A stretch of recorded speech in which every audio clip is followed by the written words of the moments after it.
আসসালামু আলাইকুম। বের হইলাম, দুপুরবেলা ঘুমাইছিলাম, তো এরপর আমাকে মেসেজ আর কল দিয়ে ডেকে তুললো। তো ওরা অপেক্ষা করতেছে, সবাই মিলে যাব হচ্ছে পাশের গ্রামে হচ্ছে ফুটবল খেলা আছে, ওইখানে ফুটবল খেলতে। তো আমি খেলবো না মনে হয়, তবুও দেখি যদি নেয় তাহলে খেলবো। আমি তেমন একটা খেলা পারি না, এর জন্য নিতে নিতে চায় না। তবে যদি নেয় তাহলে খেলবো, আর যদি না নেয় তাহলে পাশে থেকে ফুটবল ম্যাচটা উপভোগ করব। তো এইটাই যে আপনাদের সাথে এইটাই শেয়ার করা যে হচ্ছে আজকে কি করি কি না করি এগুলোই। দেখতে দেখতে কিন্তু চলে আসলাম যে এখানে সবাই বসেছিল। ওইখানে আমি আসার পর ওরা সবাই এখানে বসেছিল এবং প্ল্যান করতেছিল যে তারা ভ্যানে যাবে নাকি হেঁটে যাবে, যেহেতু একটু দূরের পথ। তাই রাব্বি বাড়ি থেকে ভ্যান আনলো এবং তার ভ্যানে করেই কিন্তু আমরা সবাই যাচ্ছি। এক ভ্যানেই কিন্তু প্রায় 15 থেকে 16 জন ছিলাম এবং ওই ভ্যানে করেই চলে যাচ্ছি।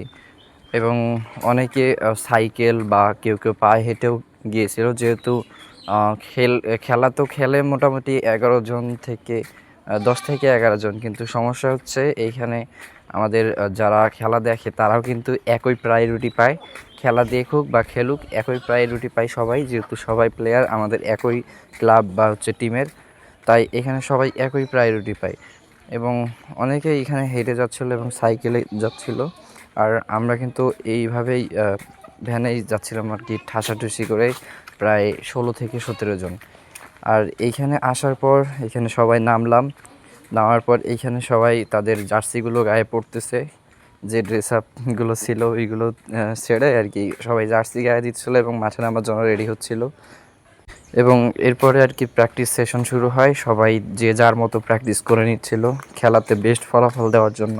তাই জন্য সবাই যে যার মতো এখানে প্র্যাকটিস সেশন শুরু করে এবং খেলাও কিন্তু শুরু হয়ে যায়। এবং খেলা শুরু হওয়ার পর মোটামুটি দুই দলই ভালো খেলতেছিল এবং আমাদের দল মোটামুটি ভালোই খেলতেছিল। ডিফেন্স, মিডফিল্ড, অ্যাটাক সব কিছুই কিন্তু মোটামুটি আলহামদুলিল্লাহ ভালোই খেলতেছিল। আমি কিন্তু উপরে বসেছিলাম, কিন্তু আমাদের প্লেয়ার যে যারা যারা খেলার কথা ছিল তাদের মধ্যে কিন্তু দু একজন আসেনি এখন পর্যন্ত। তো তারা আসলে এখন বর্তমানে যে টিমটা আছে এর চেয়েও আর কি হার্ড টিম নিয়ে খেলা সম্ভব ছিল। এইমাত্রই আমরা লিডে গেলাম।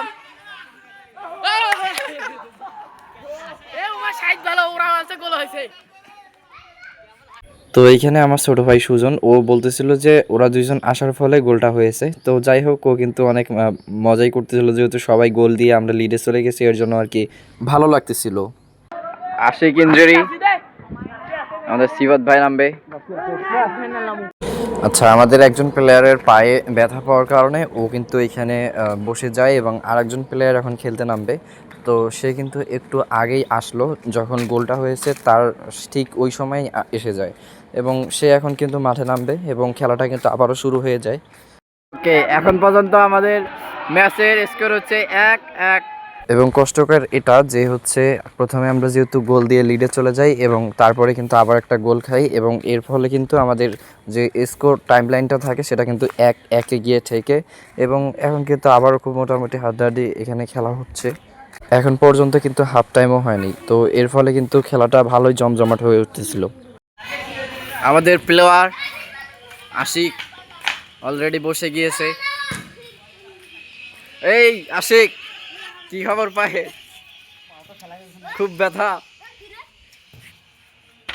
তার পায়ে ব্যথা হওয়ার কারণে সে এখানে এসে রেস্ট নিচ্ছে। তার পরিবর্তে আমাদের সিফাত ভাই নেমেছে মাঠে। এখন পর্যন্ত তার রেটিং 10-10। ম্যাচ হচ্ছে 1-1 ড্র হয়েছে এবং হাফ টাইমের পর কেবল খেলা শুরু হলো। আমরা একটু বাজারে আসছি খাওয়া দাওয়া করতে, খাওয়া দাওয়া শেষে আমরা একটু গিয়ে খেলাটা উপভোগ করার চেষ্টা করব। হাফ টাইমের পর তেমন একটা ভিডিও করা হয়নি, তবে কিন্তু আমরা কিন্তু জিতে এখন বাড়িতে ফিরতেছি। সবার উল্লাসের অবস্থা দেখলে বুঝতে পারবেন। প্রথমে লিডে থেকে তারপর একটা গোল খেয়ে যখন সমান সমান হয় তখন কিন্তু সবারই মন খারাপ হয়ে গিয়েছিল এবং তারপর হাফ টাইমের পর আবার একটি গোল দেওয়ায় 2-1 আমরা কিন্তু এখানে জয়লাভ করি এবং আমরা সবাই কিন্তু এখানে মজা করতে করতে বাড়িতে ফিরি। তো আলহামদুলিল্লাহ, পরবর্তী ভিডিওতে দেখা হবে ইনশাআল্লাহ।